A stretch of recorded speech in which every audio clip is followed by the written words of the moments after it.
Hello hi అండి అందరికీ.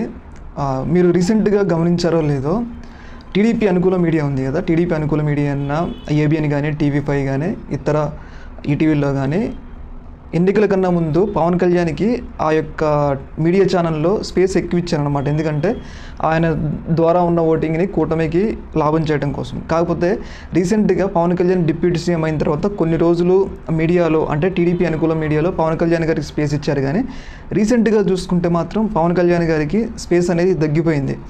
అయితే దీనికి ప్రధానంగా తగ్గడానికి ప్రధాన కారణం ఏంటంటే, ఇప్పుడు పవన్ కళ్యాణ్తో అంత అవసరం కూడా లేదు. ఎందుకంటే వాళ్ళకి ఒంటరిగా 160 సీట్లు వచ్చినాయి. పైగా నెక్స్ట్ 2029 ఎన్నికలకు వచ్చినా కానీ వాళ్ళ సొంతంగా గెలవగలిగే స్థాయికి పార్టీని నిలబెట్టుకుంటారు చంద్రబాబు నాయుడు గారు, లోకేష్ గారు. ఇప్పుడు పవన్ కళ్యాణ్ కనుక తమ దగ్గరే ఉంచుకుంటే 2029కి సీట్లు అడుగుతాడు.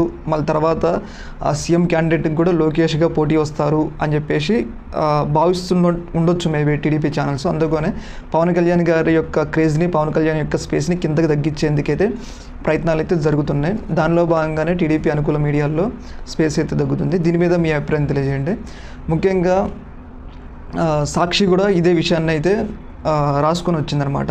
పవన్ కళ్యాణ్ గారిని చంద్రబాబు నాయుడు గారు తగ్గిస్తున్నారు, ఆయన యొక్క గ్రాఫ్ని కిందకి తగ్గిస్తున్నారు. ప్రభుత్వంలో కూడా అంత అనుకూలంగా ఆయనకి నిర్ణయాలు తీసుకోవట్లేదు. పవన్ కళ్యాణ్ లోకేష్కి పోటీ ఇచ్చినప్పుడు లోకేష్ని ఒక స్థాయికి పెంచుతున్నారు అన్నట్లుగా సాక్షి అయితే ప్రాజెక్ట్ అయితే చేసింది. పవన్ కళ్యాణ్ని ముఖ్యంగా చంద్రబాబు నాయుడు గారు వాడుకొని వదిలేస్తున్నారు, ఒక కరివేపాకులాగా అన్నట్లుగా సాక్షి అయితే ప్రాజెక్ట్ అయితే చేసుకుంది. సాక్షి ప్రాజెక్ట్ చేయడం కూడా కాదు, మీరు గమనించినట్లయితే రీసెంట్ డేస్లో మీరు చూసిన టీడీపీ మీడియాలో చూసినా కానీ పవన్ కళ్యాణ్ తీసుకున్న నిర్ణయాలు మాత్రం అంటే టీడీపీ అనుకూల మీడియాలో రావట్లేదు అనమాట.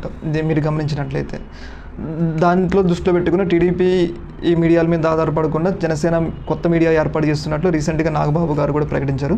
దీని మీద మీ అభిప్రాయం తెలియజేయండి. ఫర్దర్గా నేను చెప్పింది కరెక్ట్ కాదు. ఓకే మరి, థ్యాంక్ యూ.